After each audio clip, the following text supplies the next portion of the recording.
All right, good day, nerds, and thanks for joining us for episode 9 of the Nerd Cantina Show. I'm your host, and joined by our usual co-host and the founder of the Nerd Cantina, Steve. How's it going, Cantina? All right, so this week we're testing out a new format. So what we're looking to do is continue with our weekly news published every Wednesday, where we ramble about what's happened over the last 7 days, some of the major events, and then separately releasing our standard interviews that have been played at the end. We feel that this will give more listeners a chance to cram us into their busy work days. We know that some people looking at the list of podcasts, once they see an hour and a half, 2-hour podcast, might skim past the Nerd Cantina and not give us a try. So we want to make sure that we break up that content in a way that everybody can enjoy the show and appreciate these interviews and the weekly news that we're trying to put out for everybody. Yeah, and that along with the fact that these interviews, we hope have some staying power, that we're going to interview some great guests that people may want to seek out to re-listen to that interview a year from now.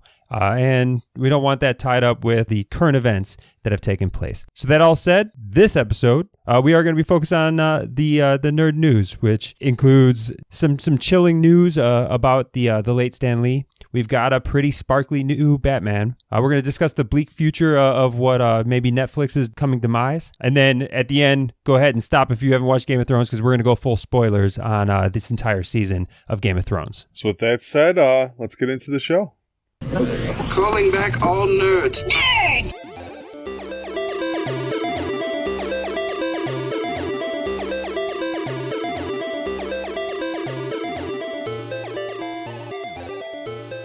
All right, now let's get into episode 9 of the Nerd Cantina Show. To get started, Steve, why don't you go ahead and recap quick for us John Wick, because from everything that I've seen, it sounds like that movie didn't disappoint. If you are an action fan or a fan of the previous John Wick movies, this is definitely a must-see. There were some flaws in the movie. The first act came at you hard, real hard. The first act, I should have known that there's no way they could have kept that up for the entire movie, because the first act was just phenomenal.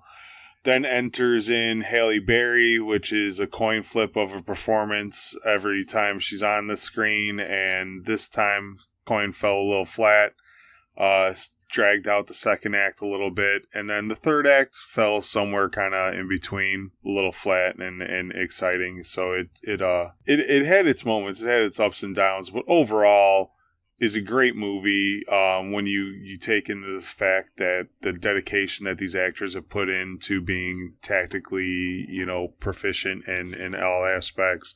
The length of the single shots, so without cutting to different scenes and cutting back and doing a lot of the shaky camera work, just how focused they were on some of these scenes for 15, 20, 30 seconds. Shows the amount of choreography that had to be put into it and things like that. It was just, it was done really well. I do have to say, though, that I walked in and the theater was packed with, a bunch of dudes, just a whole bunch of dudes, and I go by myself. So there's just this one lone empty seat in the theater. And of course, me being 6'3", 230 pounds, the guy sitting next to me is a 6'5", 300-pound black man that, we both just looked at each other and we're just like, oh, geez, dude. And I was just like, oh, you were hoping for a little white lady, weren't you? And he was like, yeah, can't lie. I think I kind of was. Because it's those recliner seats where the middle armrest can go up and we could get all snuggly. Oh, yeah. Weird, but like, even with that whole row of dudes, at least 6 times, there was just some fight scenes where you couldn't hold it back. You just had to jump up out of your seat. Oh, shit! Like just brutal, oh! So it was just, the whole first act was just 5 minutes of, everybody trying to be quiet, but it was just such a brutal scene that you had to just be like, oh, shit! Oh, God, no! Don't do them like that, Wick. Don't do them. So just for that fact alone, I think it's worth seeing in the theater. I will say go to the Dolby Atmos theater if you have a chance. The amount of the explosions and the gun scenes and the car chases, that surround sound that rattles your seat was really worth the extra couple bucks. But yeah, definitely try to check this out in the theater. Yeah, I'm looking to try to sneak out of work or something sometime this week with some coworkers and go and see it. So it's definitely something I'm super pumped about. But and want to see it in the theater itself. Appreciate that training too. It was definitely intense. At times it was really intense. Yeah. In the review, I do say too, I think they went to the dog well a little too much. It's all this over a dog, and then Halle Berry's got dogs, and it's like, so we get it. He loved his dog, but that's not, if you like the storyline and you like the way the movie was, that's not why he did it. It wasn't because they killed his dog. Like they did whoop his ass and steal his car in the first movie too. So I thought they went to the dog well just a little too much. Yeah. 4 stars. Go check it out. All right, well, now to start hitting the news this week. First one, just to talk about briefly, is some upsetting news for the nerd community. And that was the news that we heard about the late Stan Lee and his ex-manager. Yeah, they had talked about these stories when he was still alive, and they kind of like tried to debunk them, I guess. There was some horror stories that he wasn't being treated very well, and then the people came out and said, no, it's all just fake news and this and that. And I guess now after his passing, things are actually starting to come out that no, what we were worried about actually was going on, and they're going to be pursuing criminal charges. Yeah, it doesn't give a great deal amount of detail, or at least what I've been able to find as far as what the exact allegations of abuse are, other than him kind of isolating Stan Lee, a little bit of financial misuse. But yeah, there's that restraining order put against the manager towards the end of Stan Lee's life. And I mean, really, it's just a sad story. It'd be sad for anybody to have, a grandparent or anything else be misused, but especially somebody was so beloved in like modern culture and nerd culture to find out that his end days was entrusted to some manager that took advantage of and abused him. Well, I'm not going to lie, that ever since his death, anytime I see a Stan Lee headline, I am just like dreading like a Joe Paterno story. Oh, geez. like that's like, honest to God, that's every time I see something about Stan Lee in that headline, I'm just waiting for somebody to come out now and try to take away one of my childhood heroes. I could like it. You're waiting. Stan Lee reportedly groped 15 women. Like, honestly, oh, geez, now that Stan, you're saying please don't Stan. Now that you know what I mean, there's stories of Stan Lee not necessarily treating the writers of older comics, giving the credit necessarily to everybody who's been a part of the journey for Marvel. There's been some of that, but the truth is for as old as Stan Lee was and the era that he became prominent through, we really haven't heard any massive stories of him just being a terrible human being, which is a testament because there was a lot of terrible human beings during his professional time frame. And in this day, where in the call out culture, you figure somebody would jump to that opportunity if it was true. So the longer that the time span goes by after his death, that we don't hear one of these stories, I'm taking deeper and deeper breaths when I see his name in the news. But yeah, every time when the headline first broke, I was like, before I could read the headline, first thing it thought in my head was just like, oh no, Stan. Oh no, please don't Biden us, Stan. Like, don't be an Uncle Joe.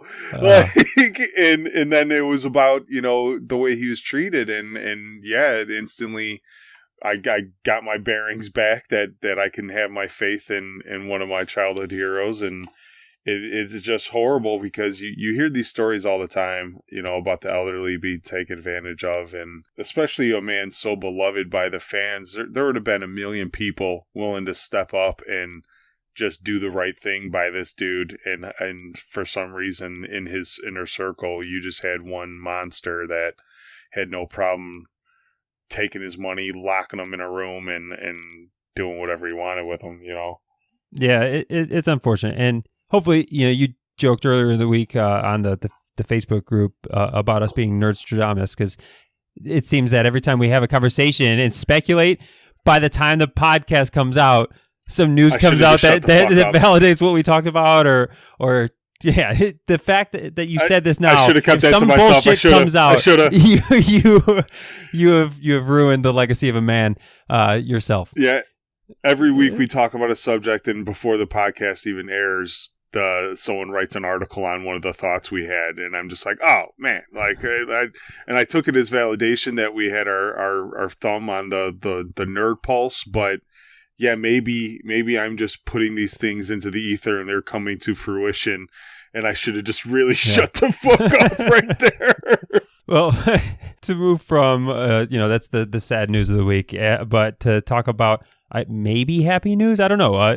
We've got a new Batman announced. At least I think it's official now, or close to official. I don't know what the hell it is. It's close. It's getting even closer to official. I don't think any ink's been signed on it yet, because they did float out another name to kind of calm down the fan reaction, but I'm pretty sure it's almost a done deal. Yeah. So we got Robert Pattinson from Twilight fame, who's now penned to be the Batman, and there was a hell of a reaction. I was actually upset that within the first hour I couldn't find the sparkly Batman memes.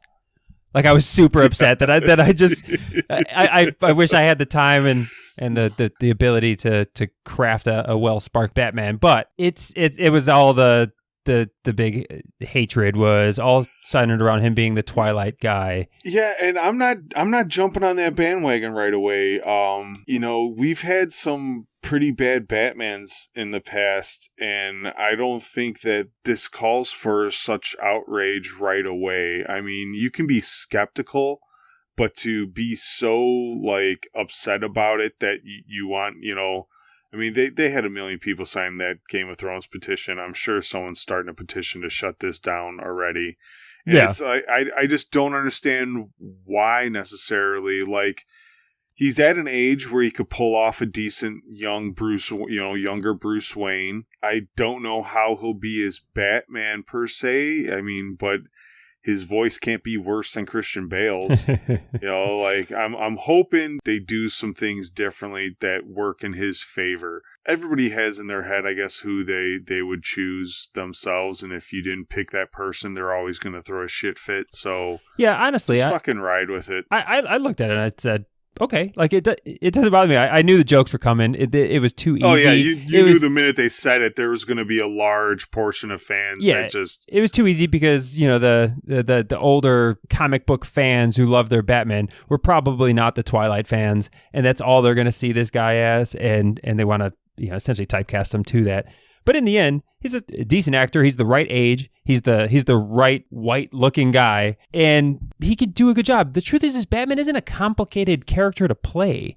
It's not that it's going to be the character that's going to be monologuing all over the place. It's not he's just going to be, I think, probably a solid Batman if people can just get over the fact that he was in Twilight. All right. So really the only issue I had with any of the Batman news was the old Twilight fans chiming in with petitions to try to get Kristen Stewart on as Catwoman going forward. And I really just don't want that in any way to enter into the DC universe here. Yeah, I really don't have any urge to see those two in anything together again. Like, and I don't want the Twilight fan fiction writers and everything to come in, into the theater with these. I don't want them tainting the Batman franchise.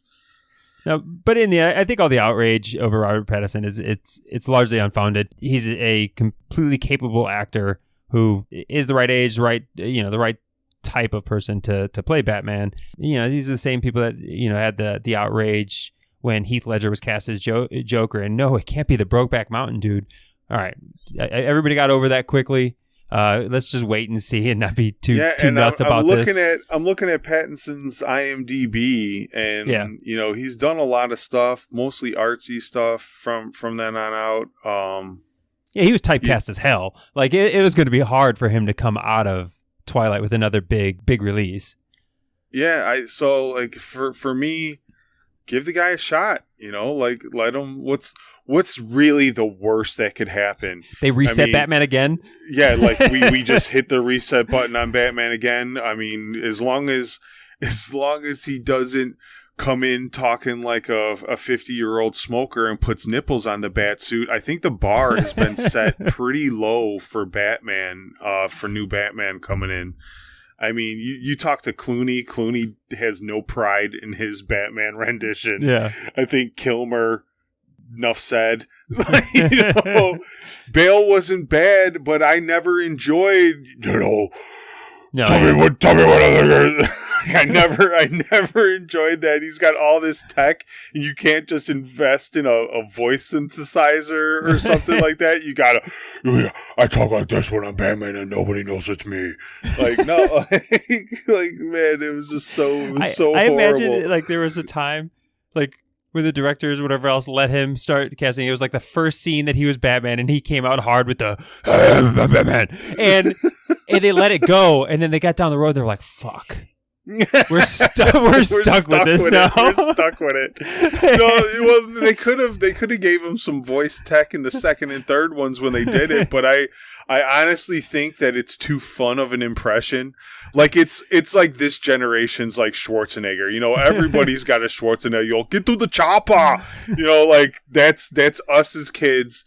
And now the new generation of kids, they got the Bale Batman, and they could just go ramble off anything they want to talk about, and they can just talk like this. Will Arnett will always be my Batman.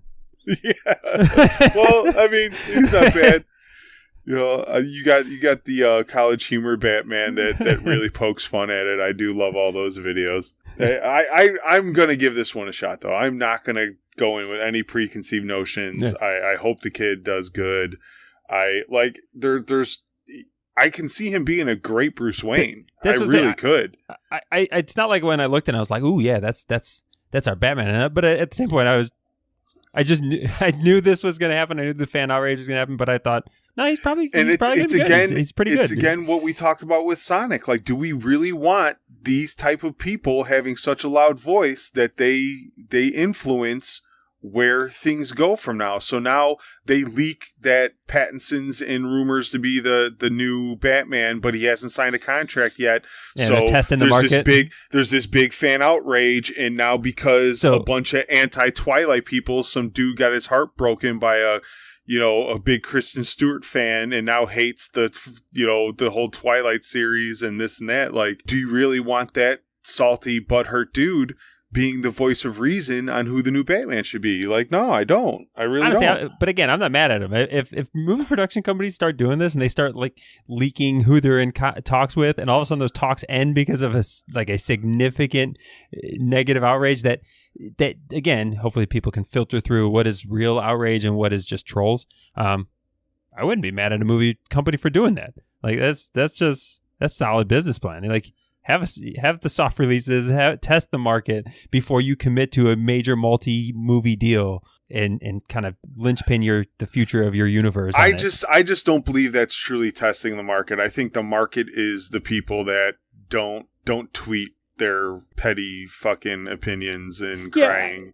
But there's enough places to pull real information. And I think honestly with him, yes, there was the jokes and stuff that were obvious and they were going to come, but I don't think it's been overwhelming. I don't think he's been roasted to the point that DC's got to back down from it. I think it actually kind of validated that, yeah, here's kind of the obvious stuff we expected, but overall, nothing too big. Yeah, I hope that they still ride with it. I think the dude could do a good job. I mean, really, who else are you going to have do it?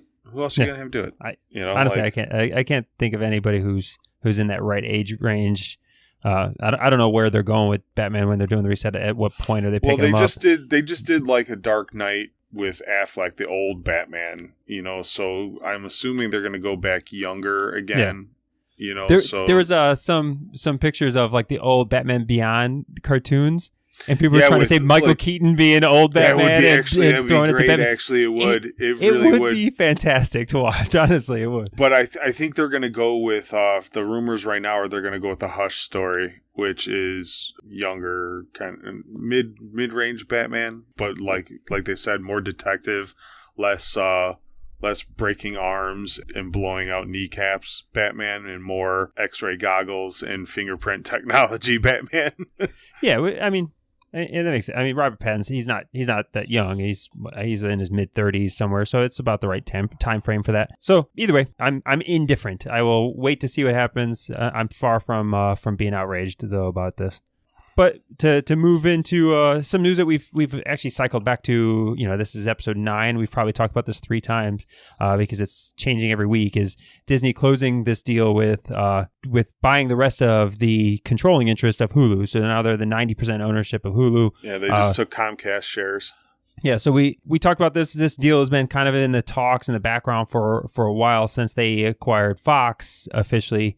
Which gave them the 60% ownership, and then now they've gained that additional 30%. I mean, it just continues further that Disney has got a strong vision on where they're going with streaming moving forward, and it's not just streaming with Hulu, because Hulu is I think the second largest live TV broadcaster in the country.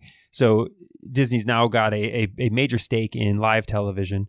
They've got the Disney Plus coming out. They've got the rest of the content that they're releasing through Hulu, all of Fox Productions and mature Disney Productions, as well as whatever else deals they broker and Hulu currently has, and some original content that's pretty good on Hulu, and getting better as it goes. So it's big news. I honestly think that we're going to hit a day in the next decade where every channel is just a streamable channel, and the major NBCs, ABCs, CBSs just have apps, free app that if you want commercials, like you could just get the app for free, just like they've been doing for almost 100 years of television.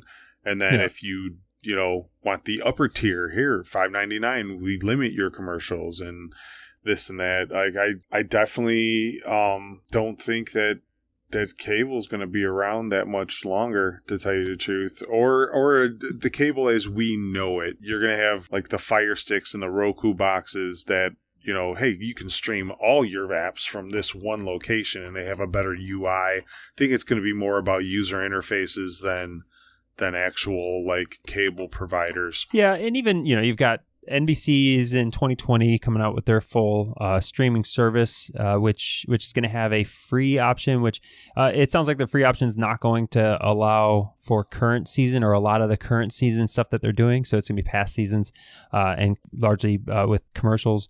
And then you've got their paid plans that's going to allow you to watch current season shows, no advertisements, those kind of tiers. So NBC's already moving towards that model. You got Fox now owned by Disney, which is going to probably have different tiers for Fox productions and Fox television shows. You've got YouTube TV, which is trying original content. I still want to watch Cobra Kai. I know. I'm not going to lie. I do feel like I'm missing out on that.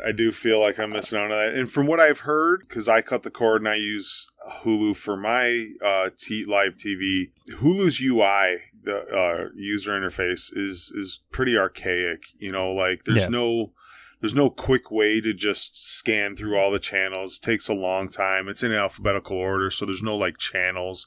I can't just type in 215 to go to NBC. I have to scroll through the A's through the M's to get through to NBC. Like there's not, it doesn't make for like a very enjoyable like TV browsing experience. And I've heard YouTube's UI is a lot better. So a lot of people are switching from Hulu to YouTube for that reason. For the live TV options? Yeah, for the live TV options. I'm wondering where, so NBC has a contract with Hulu to provide their current, shows, their most recent shows. Not anymore. That's what I mean. So we're going to have like these contract wars and these content wars, I think, coming soon. Oh, Netflix is losing these shows. Oh, Hulu's losing the ability to do this. Like everybody's just going to take their basketball and go home with it. Well, yeah. So CW, the Netflix CW deal just fell through. So all of the the Arrowverse and all the stuff that Netflix has pretty prominently displayed throughout their service for a long time, all that's going to go away. And CW, I'm sure, has got plans. Well, WB has their own app. That's where that Titans show is, which I haven't watched yet because I'm not trying to give them give everybody. I'm not rich. I'm not rich. We have a Patreon page. If you want me to get the WB show and start reviewing some of those, you can go over to Patreon and sign up. And I'll spring for that monthly. But there, I could only afford so many stream services, so I am missing out on some nerd content. It is getting carried away. One of the ones that we talk about streaming service all the time, and we've never talked about DC Universe. Is there anybody who actually subscribes to that? I have literally never encountered a human being who's been like, man, that Doom Patrol, that shit's great. Actually, it's funny that you say that. Our brother Jake came over last night for dinner in the Game of Thrones season finale, and those words actually came out of his mouth. Season finale of Doom Patrol. And I was like, what? Season finale of what? So I know one person. I know one person. You know him too. Yeah. I mean, maybe we got to have him write a review for the blog on why somebody might want to spend money on DC Universe. I don't, I think like it's a $7.99 subscription or something like that. And it's all just DC shows that nobody's heard of, that aren't being sent anywhere and aren't being advertised. If everybody goes to the Hulu $4.99 model, even with commercials, so like I'll deal with commercials on a few streaming services to get the one or two shows that I need to watch on there, which is fine. But man, when you go to $7.99, $9.99, it's like, man, I'm supposed to spend fucking $120 on a month on 8 different streaming services. Like, nah, man, I can't do that shit. Yeah, it's getting carried away, and I mean, some of these look all right. They make it under $5. Like you can argue that it's like it's $5. $4.99, $5. Okay. Yeah. I'll still I know I know your mindset. For those that don't know, my brother, you want to pry a Washington out of his hand, you got to fight him for it. You really do. You got to prove some serious value to me. DC Universe isn't cutting that yet. Although, like the Doom Patrol trailers I've seen on like Facebook commercials, they have like a new Robin show that's coming out that I saw a commercial for, and I was like, oh, that looks pretty good. I assumed it was like CW, and then it's DC Universe. I was like, who the fuck's watching this? Yeah, they hyped the hell out of that Titans, and I felt like I should at least watch it for a little bit, and I was just like, oh, I gotta buy a service just to watch this one show. I was like, no thanks. For just DC only. I don't know. It's it's definitely makes me want to fire up the old torrent websites and download aids to my computer just so I could watch the Titan show. Not supporting piracy. It all just, I think, is coming to a head where Netflix, is the major player. Netflix will be credited with creating the streaming, world. And they will be credited with bringing it to the forefront before everybody else eats them. Yeah. And if they can't figure out in the next 2 years to come up with enough purely original content to survive, I think they die. I think the shareholders are going to start disappearing. Like I said in the other podcast, I don't see why they didn't challenge Disney to buy out Fox. Yeah, like that would have been their answer to their prayers. Like if they didn't see this day and age day coming where everybody is streaming and everybody has a subscription and they're now the medium fish in a big pond, they fucked up, and that's their bad. But if they want to be competitive, they need to buy up studios. Yeah, they need to buy up Stars creators. And AMC, and they have to have some longevity content, because as it becomes easier, the models become proven for all these streaming services. Everybody who's got old material is going to pull that into their own service. They're going to stop loaning it to Netflix. And like I said, Netflix is going to have to come up with, they're going to have to be purely original content. I don't know if they survive that day. Maybe they do. They're huge, and their pockets are pretty deep. But Nerdstradamus right here. Nerdstradamus right here. Netflix acquires like Showtime. Netflix acquires like HBO. I think it's got to go that way. Stars, AMC, those are the shows that are something like that. You're going to see Netflix buy up a subscription channel that, fans are already used to paying for these shows. And now they just, they merge it. And now I get these shows with my Netflix subscription. Fans get to save a couple bucks. Netflix can justify their $15.99, the highest costing subscription in streaming. Like, I don't know, man. I kind of see that going. Or they just keep pumping out seasons of Nailed It, and I'll just keep watching them have terrible bakers destroy cakes. and I'll be there. I'll be there till the end. And that's what I mean. I don't think Orange is the New Black is going to save them. I don't think a lot of this, they do have a lot of original content, that I do enjoy. So like House of Cards was great.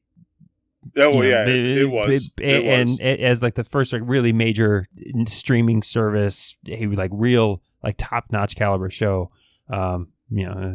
Unfortunate for Kevin Spacey, you kind of. I don't know if it's you kind of. Well, I mean, I wouldn't say unfortunate for Kevin Spacey. I'd say it's unfortunate for the 14-year-olds around Kevin Spacey. Yeah. Unfortunate that Kevin Spacey ruined the arc that show had to take. But I think it's pretty justified for Kevin Spacey. Man, we're really going on the tangents here. But did you ever see that video that Kevin Spacey did a couple months ago, where he pretended to be in character? Yeah, man, that was so cringy. Oh God, that just hurt to watch. It's like if you didn't think he was a creepy pervert before, here I'm gonna push you over the edge with this little video right now. I'm gonna tastelessly pretend to be this character and try to cut down all these people. Just stay quiet. Like, we stopped talking about you for a little while. Pull a Louis C.K. Just go away for a little while. Just go away, like, own up to it, and just be like, I'm going to back into this bush like Homer Simpson, and I'm going to hang out in here for a little while.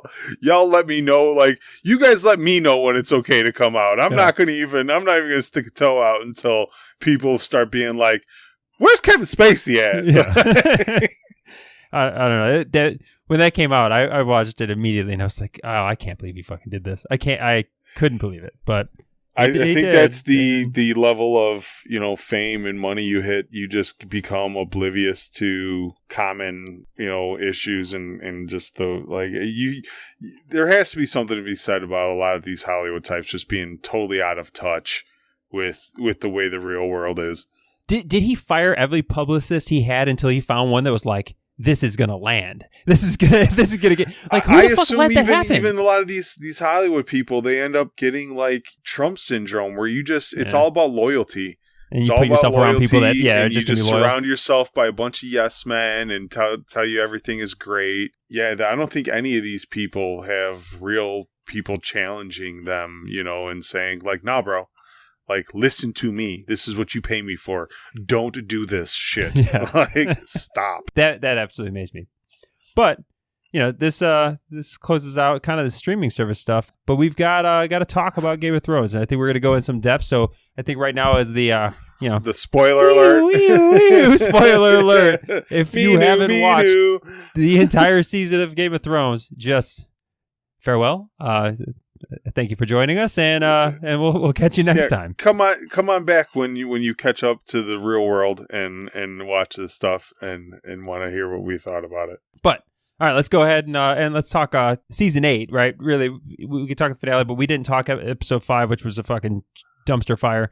And yeah, man, and we now can just talk openly about the whole season. To me, this was really the showrunners just being done with this shit. They're like, we're just so done. Or it's that rumor that because the directors were picked up for Star Wars, that they were just, hey, they got production to start getting ready for, and they just said, nah, like, I know we probably need 8 episodes. We might need 10 episodes. Now you get 6, guys, because Star Wars money's out in front of us, and we got it.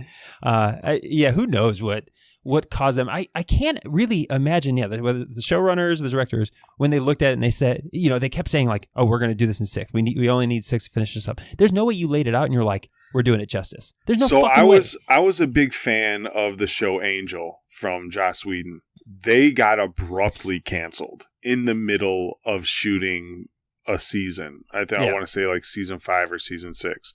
They were given on their winter break notice that you got 6 episodes left. Wrap it up. You could tell that they only had 6 episodes to wrap up all these storylines that they had going on. They were working on this big Wolfram and Hart story arc, and they had to close it all down in 6 episodes. And giving the time constraints they had and the budget they had, I think they did a pretty good job. But that's exactly what this felt like. Yeah. But they did it themselves. They did it themselves. Yeah, they deliberately did it. Like, they were just like, let's just be done. Let's just be done. And really rushed what should have been at least a 10 episode season, if not 2 seasons, and put it in 6 episodes. Yeah. It's the only way I think any fan really comes out of it. I don't think there's a single fan. There's some people that didn't absolutely hate this season. But even the people who thought it was an okay ending to the show still think it was rushed. There's no way to get away from this and not think that you have a show that was completely centered around having well-developed characters, great dialogue, slow for a lot of people because of the way it played out. And then you get into the season and there's just development ends. And not only do you stop developing characters, but you take abruptly right turns out of the character path that you've been spending 7 seasons developing. So if you're going to make these abrupt turns, that's fine, but you got to get there. You got to do some foreshadowing. Yeah. You got to do some mysterious kind of like what's going on. That's the thing is, I don't think that was episode 5. That was all of episode 5. They went sharp right turn on just about every character arc. Yeah. Without like building to it. And like I said, the Mad Queen Daenerys. Got it. You saw that coming. That one was getting painted a bit, that she was getting corrupted by power. By the closer she got to the throne, the more kind of cautious she became and skeptical of those around her. And there was hints of it. And there was hints of the way, she had no problem crucifying people and burning people in the past. But it was always the oppressors, and she was always for the people.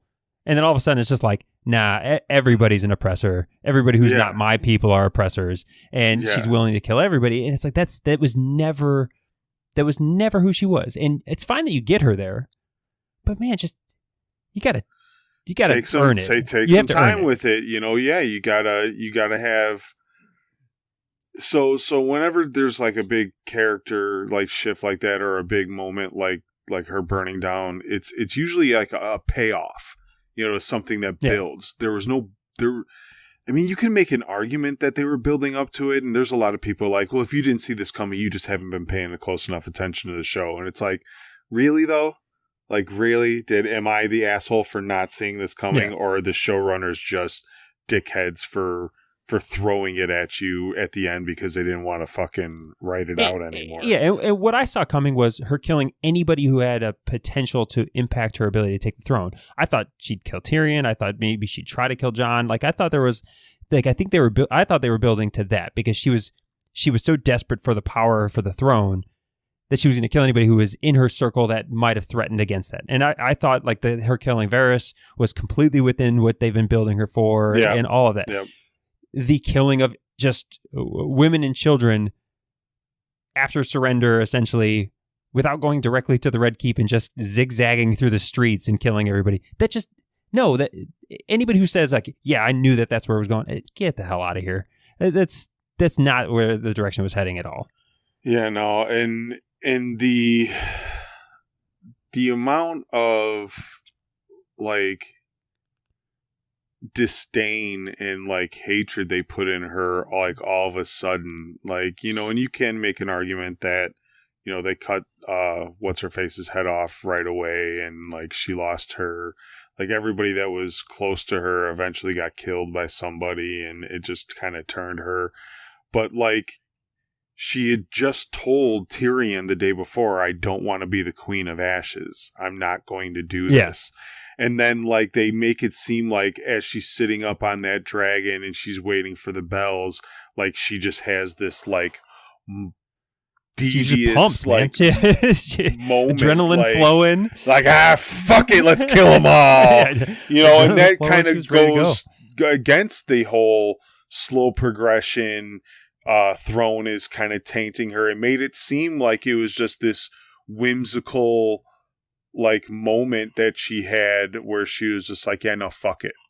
And if it was a slow build through 5 seasons, 6 seasons, then there is no just fuck it moment. It should have been, you know, somewhat apparent that this was what she was always planning on doing, you know, and that's the thing. And then somehow it's not apparent to everybody. It's not apparent to who's supposed to be the smartest political man in Westeros, and Tyrion, who they redeem him in the finale, but they really spent most of season 6 ruining a lot of what Tyrion was supposed to be, and they made him just this weak person who couldn't speak up and couldn't foresee anything anymore. He couldn't actually be an advisor for anything anymore because he was so blinded. They ruined kind of who Tyrion was.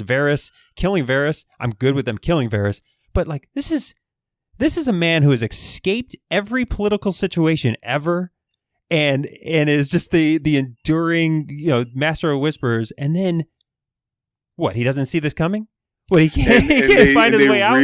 They really glossed over the fact that he tried to kill Daenerys himself. Yeah, like they did not make that. It was very subtle. Enough. Yeah, it was so subtle. And then it's like, you know, they kill him for turning on Dany, and you think it's like, oh, it's for his opinion, but then you have to like realize, like, no, he tried. Like, he tried to poison her. He tried to poison her. Like he was actively trying to kill that bitch. Like, you know, and they made it seem like they killed him just for having a conversation with Jon Snow. Yeah, you know, like I say, it was just a weird. Again, it was just rushed. You can get to the killing of Varys, but it was just rushed. Like, yeah, it literally was just a conversation on a beach, a quick little conversation with one of his birds, and then he's just sitting at his desk writing and waiting to die. Like, he had to have known that was coming. Somehow he wasn't able to foresee that. He wasn't able to escape. And I didn't like how they made Cersei like just totally oblivious. Like, she hasn't been playing, like how she hasn't been playing this game for season upon season now, and knows what's going on. And then the last episodes, she's just standing at a window watching the entire city torch and be like, you know, it's like that old Simpsons where the pig is running down the hill and he's like, it's still good, you know, and crashes through another bush. Oh, it's still good, you know. Dragon torches all the boats. Oh, we're still good, good. You know, torches all the giant crossbows. Oh no, we're still good. Like she just, like, she didn't see it coming. Like, well, and she gets to go out in a moment of sympathy as the crying mother and in the arms of her loved one or whatever else. And she's been built as this, you know, unshakable tyrant, and then now she gets to go out in a completely sympathetic way, and then the opposite of just ruining kind of Daenerys and making her the tyrant. And again, just quick, abrupt right turns. I just not a fan of the directions those things went. You got the over dramatized Clegane Bowl. I'm glad it happened, but it was weak sauce. I thought it was cheesy. Weak sauce. It was just cheesy. The meeting sauce on the crumbling staircase with the dragon flying overhead, and then, oh, I knock your helmet off. Oh, no, I knock your armor off. And is it just me, or did it look like a cheap set? Like I said, it was just cheesy. It was just so CGI. They could have just done it in a nice, in a nice manner. And they went for this like super high visual. Yeah, we want the dragon flying in the background, blowing fire, and it literally looked like a fake set of stairs in front of a green screen at the end of it. Like, it did not, like, they've had great sets for tons and tons of seasons, you know what I mean, on location, and these epic rooms that they built. And then it was like, you know, hey, grab 5 carpenters, slap me together some stairs, put some styrofoam rocks all over the place, green screen it. Let's get this done. And that's what I didn't like it, and I just thought it was It was a bit long. And how does the Hound just let Cersei walk by him? Like, how do you not just, like, just chop her stab down her in first. the gut, Yeah. stab her in the gut with a shank, real quick as she's walking by? Like, you hateful bitch, Like, yeah, exactly. Like, what? Because in his No. mind, Arya's leaving. So, like, I could see if, like, he told Arya to stay and he was letting Cersei go by because he thought, he was like, I'm gonna let Arya get this one. But, like, no, he, like, begged her to leave. She left. So what if Cersei escaped and then Cersei still lives and Arya's just like, dude. Like, bro, I thought you had it. I thought you had it, man. It was very. I don't want to be one of the ones that are just like shitting all over, the last season. Like, there's just episode 5. There's a lot of people that are just shitting all over the entire last season, and I definitely episode have my 5 complaints. is worth being shit on. It is. I thought it was truly just a complete mess of an episode as far as storytelling goes. It was beautiful. Like, there were some visuals that were great. The city, the amount of time they spent in like actually creating the rubble and the dragon destroying the city. It was an absolutely visually appealing, minus the Clegane Bowl corniness. Arya making the mom leave the room. Like, you're gonna die in here. You're gonna die in here. Dive 20 feet away from here. Like, let's dive 20 feet away from here. Leave shelter. Out in the open is the best place to be. The minute they step out of that room, there's like 4 Dothraki riders slashing everyone to bits, and it's like, oh, we fucked up. We fucked up. Well, even down to what pisses me off. You talk about Dothraki riders. I'm going to talk about the Northmen. Even the fact that they make the Northmen the dude who's just trying to rape the little girl.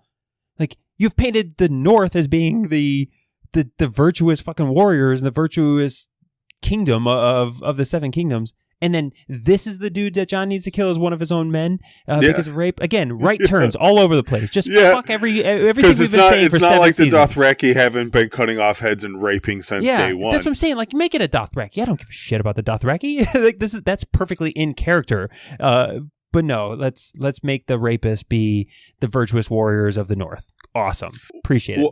Well, then, and on to episode 6, you had, the scene where she comes to the stairs. How does that many Dothraki and Unsullied survive the Battle of the Dead? You cannot tell me. Remember, they stated it like after that battle, because I think they recovered. We were like, oh no, there was only like 1 legion out there. We had multiples in reserves or protecting the flanks. Yeah, how fucking convenient. Yeah, they explained it. Air quotes around that later down the road, because there's still a lot of these dudes. What was it they said at the end during the council? Was it like they said they had 10,000 Unsullied still remaining? Yeah, and it's like, oh really? That's that's a lot. I don't know where these guys are coming from, but it's episode 6, the finale. I'm not gonna say it was a great ending to the show. I'm still undecided. I think the same thing, because right now we're recording it the day after. We haven't even had time to go digest or go read articles or really. I was going to say it's kind of like that raw meal that's sitting in your stomach. You don't know how it's sitting yet. Like, I don't know if I should eat that. Later? I don't know if I should eat that hot dog. that Home Depot hot dog cart might not. I don't know if it's sitting too well right now. Like, so I'm still digesting that one. My initial reaction is, it's okay. It's an end. It's an end. Like I said, they give Tyrion his redemption. He gets to some degree, as far as like being an intelligent, he gets his monologue time and everything else. He gets to see Jaime and Cersei, which, by the way, they died under a small amount of rubble. Really, yeah, they could have found that was just he moved like 5 rocks. Yeah, he moved like 5 rocks. It was really unfortunate they fell under just that one piece of rubble pile, because they made it seem like in the death collapsed. That the whole fucking thing caved, and it's like, no, just one pile at the door and like three small piles around here. They were just they stood on the X, that was to me almost a pointless scene, because why did Tyrion needed confirmation that they were dead. Like, they could have easily done that. They could have easily done that by Davos telling Tyrion that the boat never left. It's us. We needed it as audience. We needed that closure. You can't have off-screen deaths, and essentially that's what you did with you. You never got the closure of seeing Cersei and Jaime die on screen. So to see them dead in embrace or whatever else, that's a fan service thing. That wasn't even about Tyrion's character. It did further his love for his siblings, but it was a fan service because you can't kill those major characters off screen on just kind of like disappearing under some dust and never see it. So I was actually okay with that scene being in there. The whole first, what was it like? Almost like 20 minutes was barely anything said. It was a lot of just like silent acting of walking through the rubble, but it was, again, visually beautiful. I actually liked it. I liked the slow build into it, the weird Jon Snow trying to stop the yeah, but when you got a last season where you're trying to cram as much shit as you can, like they cram, they do the hard turns, they cram everything into an episode, but here's 10 minutes of Tyrion walking through rubble to find dead bodies that really don't add anything to the but that's to how the whole finale. season should have been. I'm not going to be mad that they didn't rush this episode because I wish the whole season was still more of that. Yeah, so I was good with that piece of it. Like I said, the Jon Snow trying to stop the Unsullied from the killing the surrendered soldiers. That was in character. No, yeah, that was good. It was good. That needed to be, Davos is always Davos is always the dude in the background trying to bring peace, and then in the end they don't do anything and they don't save those dudes and they all die. Yeah. The weird issue following that is, how in the hell does Grey Worm beat Jon Snow to the top of the stairs with Daenerys? Where did Jon go? Grey Worm still had 5 heads to throats to slit at that point in time, and then all of a sudden Jon makes his way to his moment with Daenerys, and there's Grey Worm still just standing there. He took the scenic route. Like, he was just moseying along the rubble of King's Landing. And how much money do you think they spent on that shot for the dragon to come out from underneath the snow? With Jon Snow walking by, such a it was, again, looked great. Such a random ass thing to happen. yeah, and then just kind of like as like the body, the head bouncer, like, oh no, you're good. You're good. You get to go. You're in. It was odd. I thought it was really odd where they went with Arya. So now Arya's just like a deadly version of Dora the Explorer. Like that's what we get with Arya. All this training, assassin training. Correct me if I'm wrong. But she doesn't assassinate anybody in season 6 or season 8. That's what pisses me off. Correct me if I'm wrong. The faceless ones still want that bitch dead. Yeah. Like, they want to kill her. Like, I thought for sure she was dying before the last frame. I thought for sure someone was going to take off a dead face and slit that bitch's throat right there. And like, no, they just make her like, I'm going to go west of Westeros. Oh, they're setting up their spinoff of Arya Goes West. That's the thing. That's what a lot of fans are thinking, is that, like they're Arya's Exploring is going to be a spinoff. It would be a perfect spinoff because it would be about as cheap as HBO can get on it, right? You only have to pay one major actor, and then she's so far from everybody else in Game of Thrones, you don't have to pay any of them their money. Like, she's in a completely different part of the world, so they only have to give big dollars to Arya, and then the rest of the characters and everything else is completely brand new, and they don't have to recycle and have any contract negotiations with the old people, except for maybe a cameo somewhere down the road. No titles, no nothing. Gets sent to a meaningless Night's Watch now. Like, well, we still need somewhere to send the bastards and the broken. Yeah, it's called the Army. It's called just call it the Army. Like, you need an army. Like, send them to the wall. Send them to the wall to start watch trees. Start rebuilding that thing. And they let, John just goes off to become a wildling now. I don't know if he went off to be a wildling. I like to think he left with the wildlings. Yeah, but I like to think that he's the watch commander, and he's now taking in the wildling as a part of their or domain. he just went to the wildlings, and he's like, who's going to fucking come and get me? Yeah. You know what I mean? So now you have spin-off number 2 north of the wall, and it's gonna, it could be Snow and Tormund and them rebuilding the Wildling Society or something. Like, I think the only thing they really did for fan service that they wanted was Sansa and the North being free, and they had to do that because they ruined every other woman character in these last couple episodes. So they had to have at least one strong woman remaining.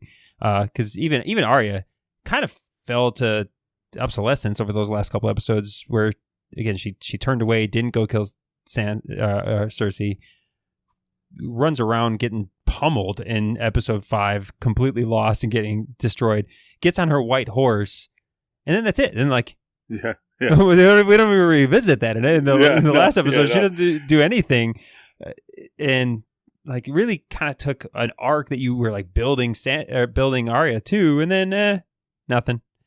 So at least Sansa's the only like complete arc that ends in a happy point for any woman in the show. Our cousin retweeted a tweet that said, like, we thought the overall theme for Game of Thrones was climate change or something like that, and really it ended up being about the supremacy of mediocre white men. And I read it and I was like, okay, yeah. And then I thought about it and I was like, but crazy women have led every army and every story arc. Like, you had Cersei was the crazy queen for every season. You had Daenerys on the other side of the world conquering everything. I was like, really? Was this show really about white men, or like, no, bitches so be crazy? That's what I'm saying. It was about both, right? It was about why the mediocre white men need to rule, because bitches be crazy and they can't be trusted, right? It's so like, I think Sansa, it was good for her to come out as the one noble, woman, because like even her mom in the series went against, nobody mentions her name ever, like ever again. Caitlyn dies, nobody talks about her. But even her went against her own sons to release Jaime to save her daughters. Like, went against, like, every woman in this show has been defiant. And so really, was that the theme? Was the theme about mediocre white men, or was the theme about powerful women? But in the end, doesn't matter if you're a man or a woman. I don't know. Power corrupts. If I wanted to be an upset woman about this, I think I could find plenty. Even Cersei, they made her crazy and strong, but then even at the end, they completely put her down as this weeping mother, scared weeping mother, and didn't even let her die with strength or dignity. Daenerys just dies as a crazy bitch. To drive home the fact that everything she did was for her children. I wasn't a crazy woman. I was just a overprotective mother, and I'll burn the 7 kingdoms to save my children type kind of theme. I don't know. It was good. I don't think you can say it had like one overall glaring like theme. I think there was a bunch of themes all interwoven, especially earlier in the show.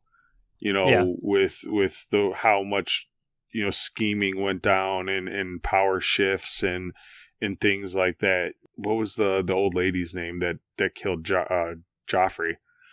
She was badass. You know what I mean? This badass old lady killed the goddamn king and got away with it. And like, to say that this show was over glaringly about mediocre white men, I don't know if you were paying attention, lady. Just the ending was. I could say the ending. The ending was, to some degree, it did.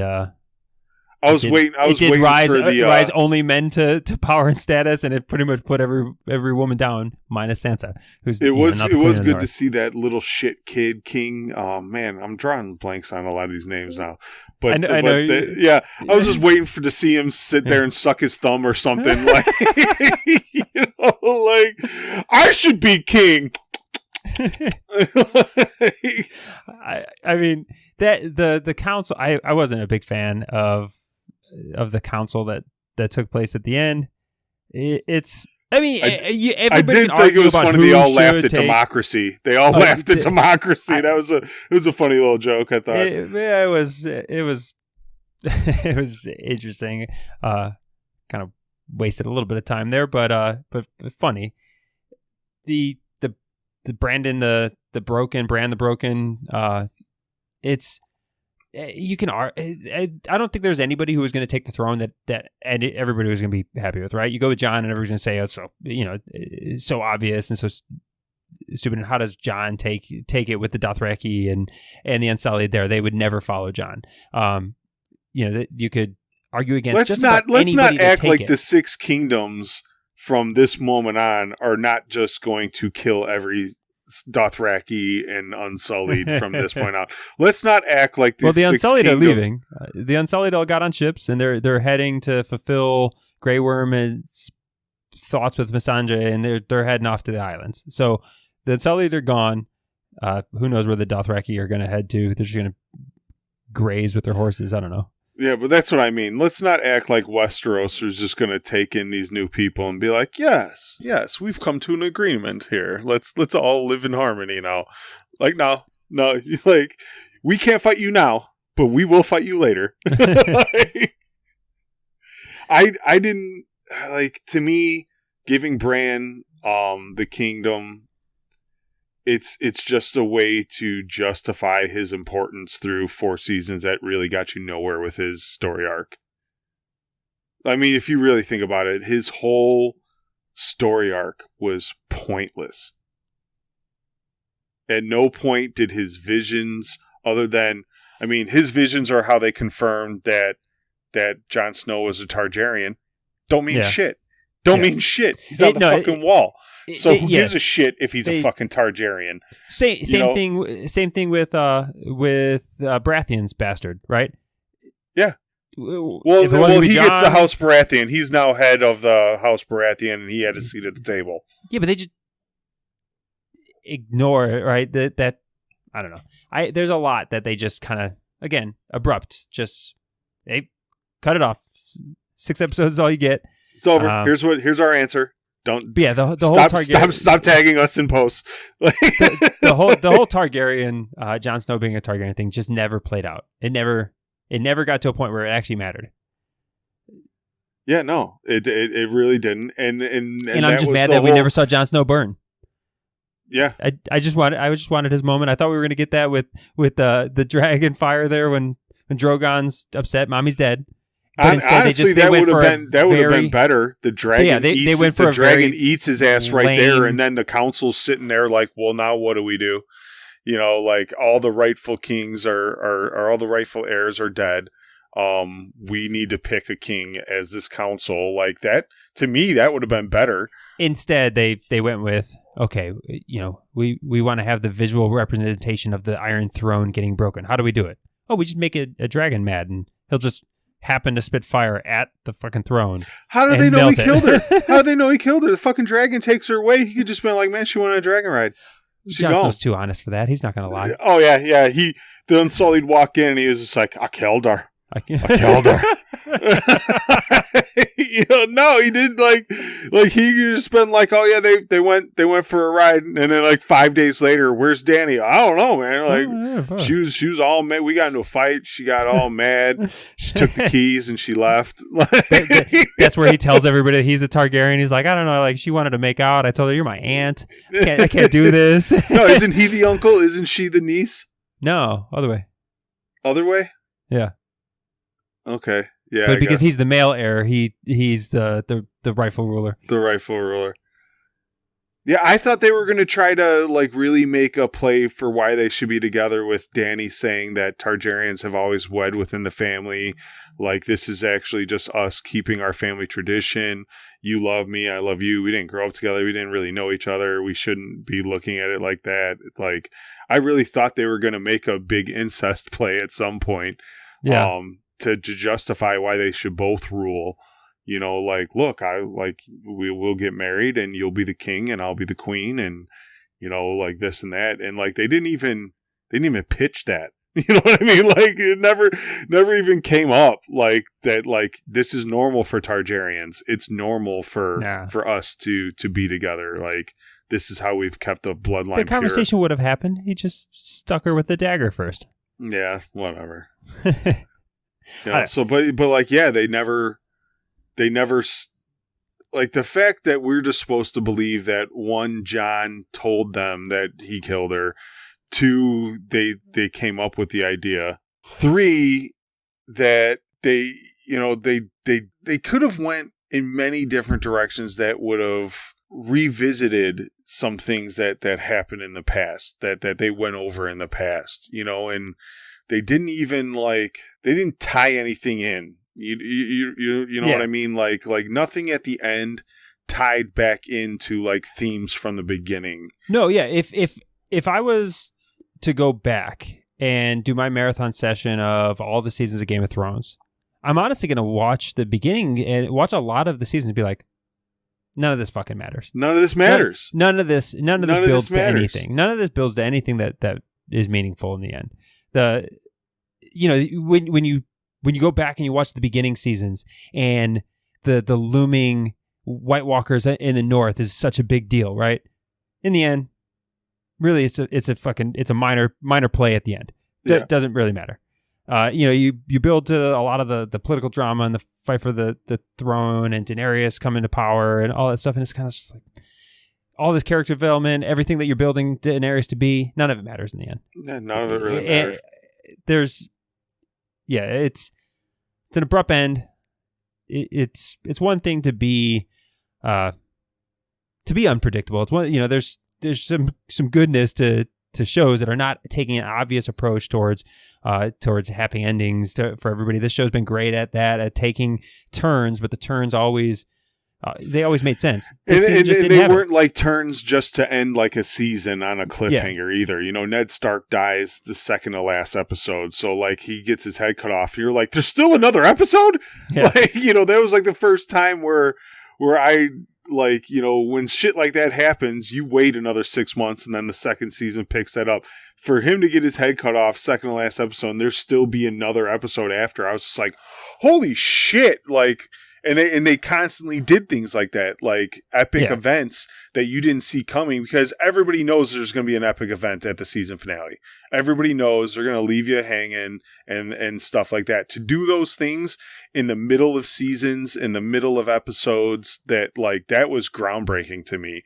Yeah. And none of this, like they definitely fell short. I'm not gonna say that I hate it or lodge any complaints to HBO, but I mean, I've been let down worse with series finales. The whole season in the season finale, I'm not outraged about. I'm not happy about it. I don't think it was really that great. I just wish they gave it the time that it needed. But it's not the worst. You've got the petition that got over 1 million people signing it so far, and don't get me wrong, I'm not mad at those people. I'm actually mad at all the people who are on Twitter and everything else that are just telling people like, oh, get a life. Go do something better with your fucking time. Get a life. It's like, one, it took you longer to tweet your outrage about them signing a petition than it did for them to digitally sign a petition.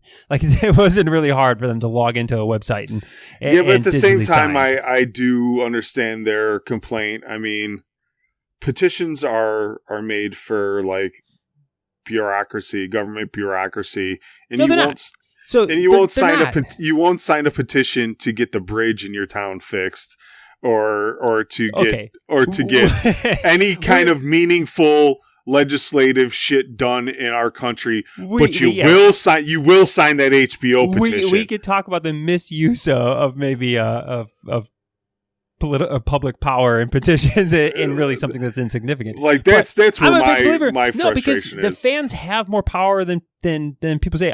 I mean, I can remember it was probably 14 years ago, something like that. The show Jericho. Did you ever watch that show? It's like a doomsday show. I can't even remember what network. No, I wish I would have looked it up beforehand. But Jericho was a show that I watched. Natalie and I watched, and they canceled it. Like abruptly canceled it. Didn't bring it back.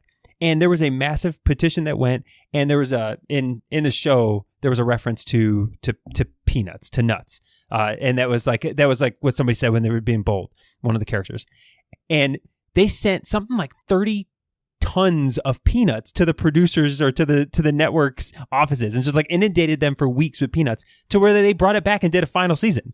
And they at least shows have been saved like that. I mean, they're.